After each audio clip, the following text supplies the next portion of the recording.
With MEAC games starting this week, literally beginning tomorrow, we take a look at the state of the conference as we enter MEAC play. Oh, yeah, it's locked on HBCU. Play my music. You are Locked On HBCU, your daily podcast covering HBCU sports. Part of the Locked On Podcast Network, your team every day.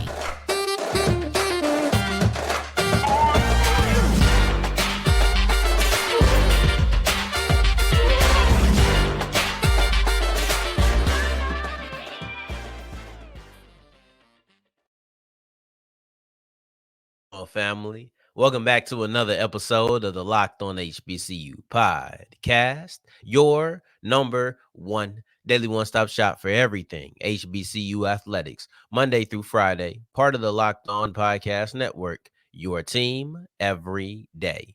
And I, of course, am Darian Gray, aka the Mouth of the South, Texas Southern alum and former TSU Herald Sports editor and current contributing writer at USA Today's Saints Wire. I appreciate you for making this your first listen of the day every day. And remember, just because the mic cuts off does not mean that the journey is over. Just means it's time to follow me on Twitter at South Exclusives. Starts with an S and ends with an S.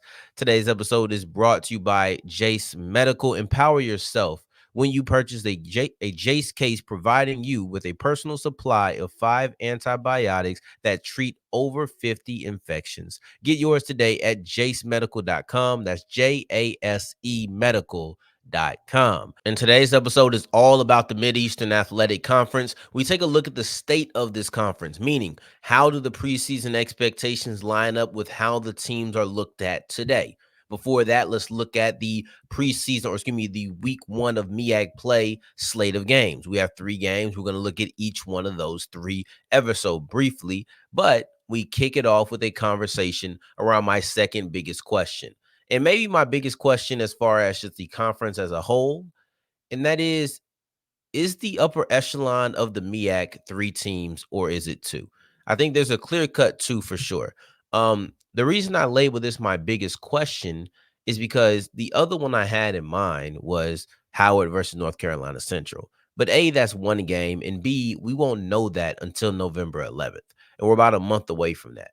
So I'd rather look at something that's a little bit more broad, something that could partially be answered this week, and then also take a little bit time to form a clearer picture. About 2-3 weeks ago, I was on here talking about the Grambling versus Alcorn game. So I guess that was 2 weeks ago. And I was discussing that game, and I said how there's so many big games in the SWAC compared to the MEAC, where the upper echelon is a clear picture of who those teams are earlier in their conference slate, right? And that's how I feel. But when are we going to know who it is and who are the options? We already know it's North Carolina Central. That's one that we're not debating. To me, they have been the best HBCU football team in the country. That's my personal opinion. Take any conference you want. North Carolina Central has been the best to me. I think they have the best wins. They might have 2 of the 3 best wins, honestly. One, like they got some quality wins on there. I'll be honest with you. They definitely have one of the 2 best wins in my opinion. But overall, they're just a great team. Like we're not going to challenge whether or not they're in the upper echelon. So let's not spend time on that part of it. Next, you have Howard, and I think they're another team that's kind of unquestionable. We felt as if they were going to be one of those squads coming into the game or coming into the season. And during their games, they have proven to us why we felt that was going to be the case. They haven't won every game. They're 2-4, but you look at the matchups against Eastern Michigan. You look at the matchups against Northwestern, in which they pushed both of those FBS squads, with one being a Big Ten team. You got to give them some credit for that. And when you're looking at out-of-conference games and those quote-unquote money games, those games that you know the HBCUs are supposed to lose, you look at how they perform in those, and if they perform well, they deserve to be credited for that. That is not a situation where you're just going in there and doing exactly what they expect you to do. You're going above. I won't say above and beyond, but you are going above, right? So I got to give Howard some love for that. And there's no other reason for me to feel like they aren't within that upper echelon. Now that's when things get tricky because I've labeled the two teams that I felt coming into the season were the championship contenders. They were the upper echelon. They were the top tier. Like I broke down those three teams or those two teams now. But can Morgan State be the third? And they showed a little bit of promise in that first week. The problem is that they haven't won a game since week one. And I can sit here and I can tell you that they looked good against Albany. I can sit here and tell you that they looked good against Towson. I can tell you that they beat a nationally ranked team, and that could be one of, if not the best victory of the HBCU season thus far. I can tell you all of those things, but that was week one, and everything since has been a little bit down. So you're looking at the Towson game after that. Was it Towson? No, I think it was. I think that was the Albany game right after that. You look at the Albany game in which you play them extremely close. Okay. Yeah, you knock off oh no, that was Akron. That's what it was. I'm getting the A's confused. So you beat Richmond, a nationally ranked FCS team. Then you play Akron extremely close, which is an FBS team. And it's like those are your first two games. And it's looking like, okay, we thought that Morgan State had the ability to be a sleeper team, a team that was a little bit more underestimated coming into the season, but they surprised people. And then everything falls flat. I don't care how close you are in the four games. If you lose the next four games, if you're a 1-4 team, you're a 1-4 team. And when those four losses are the last four games you played, there's a limit on how much I can really praise you at this current moment. But they've shown a premise. They've shown a little bit of promise with what they could be. I'm not giving up on them. They showed me a little something. I already had a little faith, not a little faith, but a little hope in them coming into the season. And they showed me why in week one. And I'm just looking to see if they can capitalize on it at any time. But matter of fact, them capitalizing on this victory or not, or how do I want to phrase it? Capitalizing on that potential. They're going to get a big test on that in week one against North Carolina Central. Matter of fact, not only will that be our game of the week, we'll slightly discuss it as we continue with Locked on HBCU and look at a near perfect, if not completely perfect, lineup of games in the first week of conference play. Today's episode is brought to you by Jase Medical. And do you have the Jase case? If not, what are you waiting for? Because for me, there are 5 antibiotics that are designed to treat over 50 infections, but also it's just a way to be prepared. Don't get caught lacking. Don't be caught thinking, oh man, I wish I had something that was designed for this situation that I'm currently in. This is what it's for. It's designed to have all of these antibiotics that are going to cover a bunch of different infections and different situations that you could get yourself into. That's why the Jase case is helpful. And now they even allow you to customize with add-on medications. You think you might need this or that, you can go ahead and get this or that. So if you go to, if you go to jasemedical.com/locked on, that's jasemedical.com. jasemedical.com, use the promo code locked on. You get $20 off your purchase. That is jasemedical.com, JASE medical.com, and use the code locked on to get $20 off your purchase. Today's episode is also brought to you by FanDuel, and FanDuel is the official sports book of the Locked On Podcast Network, and the NFL season is kicking, it's going, it's rolling. We're right in the midst of it, and this is the time to make yourself some money. If you're a little bit concerned, I understand. For new users, if you put down $5, just $5, and you win, or if you lose, does not matter. You get $200 back in bonus bets. Now, you cannot lose in that sense. You can't. So that's the beautiful thing. And if you win, you just get it on top of that. So go ahead and go to fanduel.com/locked on. That's fanduel.com/locked on. If you want to do the NFL, the WNBA, the NBA, tennis, everything, MLB, everything in between, this is the place to do it to make yourself some easy cash. Once again, that is fanduel.com/locked on. And when you get there, make sure that you make every moment more.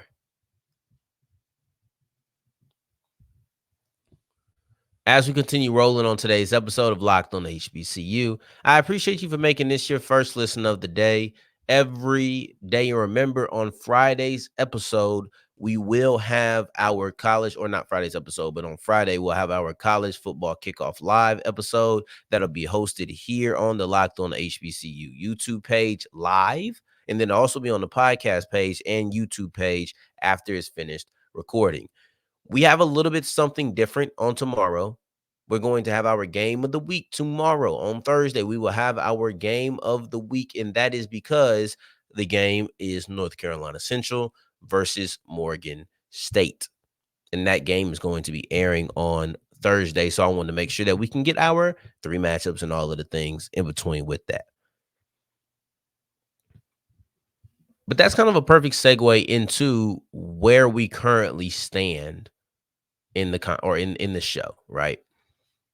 We're going into the first week of conference play for the Mid-Eastern Athletic Conference, and you're looking at really what I consider a perfect, or at least a near perfect, set of games. And we already went through one, which is North Carolina Central versus Morgan State. But the only way you could elevate this is if you had all of these games, and this is impossible. If you had all of these games, and then you still had Howard versus North Carolina Central, the two big dogs facing off against each other. That's the only addition you can make to this game. Nothing else could happen. But if you change it up and you do North Carolina Central versus Howard, the other games are going to suffer. So I'm going to say, to me, this is a perfect lineup.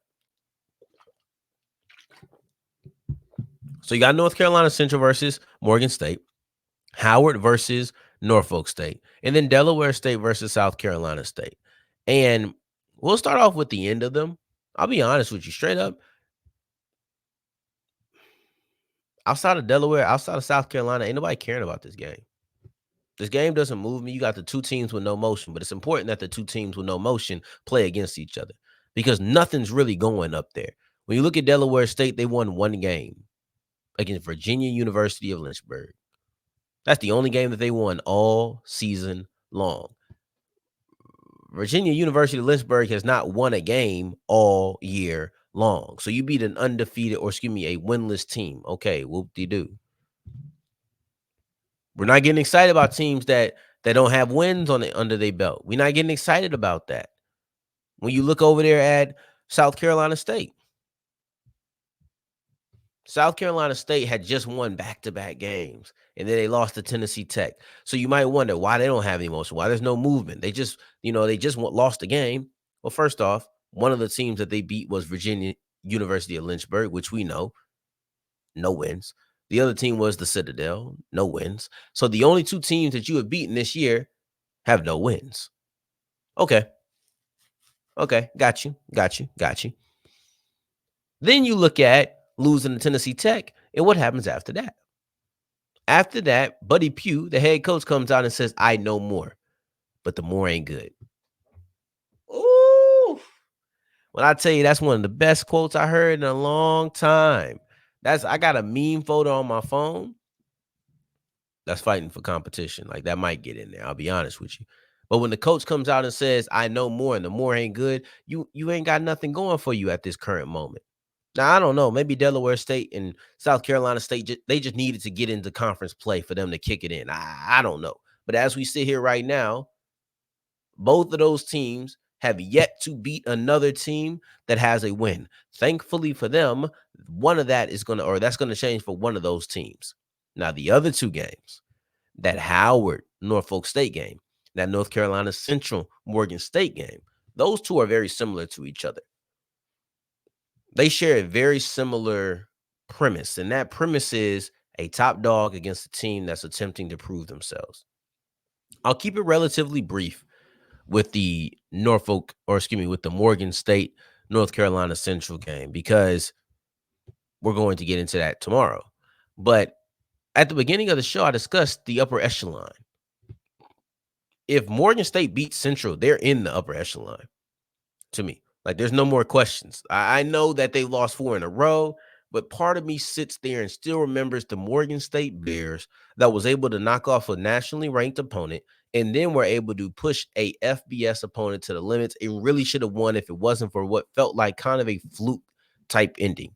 That's the Morgan State I still have in the back of my head. Despite going 1-4, I still remember those first two games where they were 1-1 and the optimism was through the freaking roof. I remember that. So if you knock off North Carolina Central, at that point, I'm ready to crown you. And it might be premature, but I'm ready to crown you. It would knock North Carolina Central out, but it would put Morgan right there in that upper echelon. Then you got Howard versus Norfolk State. And Norfolk State, to me, hasn't done enough to prove themselves to be in that conversation. Even in that conversation to be the third team or the fourth team in the upper echelon. They're too volatile. They win, lose, win. Like, they haven't had 2 wins back-to-back. They just had 2 losses back-to-back. But until then, they were alternating losses and victories. They're too volatile. There's too much. I didn't think that they could beat Hampton, yet they did. Right? And then I didn't think that they could lose to Virginia State, yet they did. I didn't think they were going to lose to North Carolina's A&T, but they did. It's just too much. That's what I'm feeling. It's too much back and forth. I'm just like, I don't know. I can't put my stock in anything there. See, for me, I like teams that I can trust. I like teams with consistency. They don't have that. However, if they're able to knock off Howard, now we can have the conversation of, do they deserve to be in the conversation? They will not move themselves definitively into the upper echelon with a victory. I'm sorry.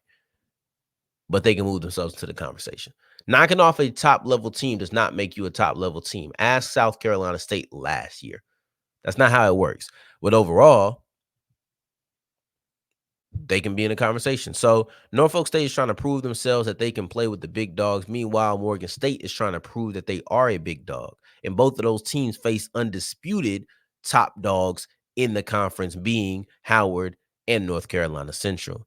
But let's look at how Howard looked at the beginning of the year, the preseason offense and defensive player of the year. Let's see how they looked at the beginning of the year and compare what the predictions were to where everything stands right now.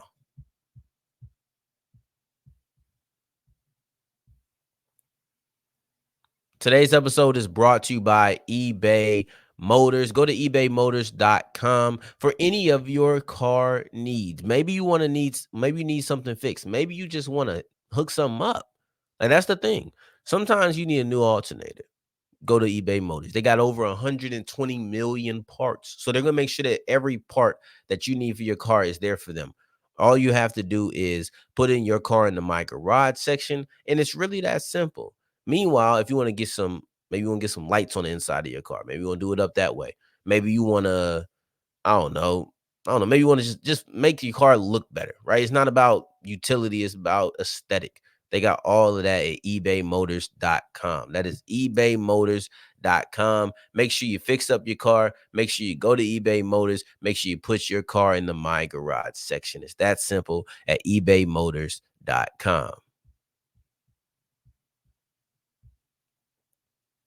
As we're wrapping up today's episode of Locked on HBCU, I appreciate you for making this your first listen of the day every day, making it all the way to segment 3. And I thank you 2 times for that. Thank you. Thank you. And I want to look at the MEAC preseason polls then and now, because this was something I just thought was kind of cool. I was thinking to myself, I was like, you know what? I'm kind of interested. I wonder, when you look at what the teams look like today. Well, we're basically halfway through the season. Excuse me. So when you're about halfway through the season, how does it look? None of this actually matters. Technically, they're tied. North Carolina Central is even with Delaware State in a record-wise in the MEAC. But let's look at what these polls say. Sorry, I'm not feeling too well. North Carolina Central, or my nose just isn't feeling that well right now. I'm fine. North Carolina Central at 1, Howard at 2, South Carolina State at 3, Morgan State at 4, Norfolk State at 5, Delaware State at 6. Okay. For the most part, I think this is solid, to be honest. But you got 2 really big mistakes on here. One, South Carolina State is too high. I understood it at the time. I even said it. I might rock with South Carolina State as my surprise team. I gave that same sentiment, so I get it 100%. but that ended up being wrong. The other thing is Delaware State got this random one first place vote. I thought it was weird in the moment, but it was weird. It's weirder now because Delaware State hasn't performed anywhere near a championship level. They haven't performed anywhere near deserving one of your preseason first place picks. They didn't deserve that. Howard has one, Morgan State has one, North Carolina Central has 9. Those are the teams that I think deserve it. So one of those should have had either 2 or maybe North Carolina Central should have had 10. And 10 is an interesting number because, speaking of North Carolina Central and 10, that's how many rushing touchdowns that Davius Richard has, which is the most for all rushers in the conference. He's actually 3rd in the conference in rushing. He's also 3rd in the conference in passing yards per game. Both of those are per game stats. And he was your preseason offensive player of the year. He's leading the highest scoring offense in the conference. It makes sense for him to be the offensive player of the year. Yet again, it's just about team success. If Howard goes on and they win, you might see Eden James. You might see Quentin Williams. Like, you might see any of these things, but it's probably going to be about who has the resume as an individual. And we know that Richard has that. But then also, what has your team done as a whole, right? So all of those things are going to be important. Central was actually doubling up with the offense and defensive player of the year. They had Khalil Baker, and for me, he ain't on the way to that. He's only had 2 pass breakups. He has 13 tackles. Now he plays safety, where a lot of the things he does you can't see strictly off of the broadcast copy. You can't strictly see that off of a box score. There's so many things that he does that don't result in tackles, right? But overall, 2 pass breakups, no interceptions, 13 tackles, 6 game. That's not going to cut it. That's just not going to cut it right now. So I don't know if North Carolina Central will do the same thing that they did last year where they swept the OPUOY and then the DPOY. But I do think that they're well on their way to having the offensive player of the year in Davius Richard, especially if they just take care of themselves and take care of business as a team. But I appreciate you for taking care of me and making this your first listen of the day every day. We'll be back tomorrow with our game of the week. Please do not forget that we're switching up our schedule. So make sure that you go tomorrow and check out North Carolina Central versus Morgan State. But in the meantime, in between time, until the next time that we hear each other, family, take care, stay blessed. Peace.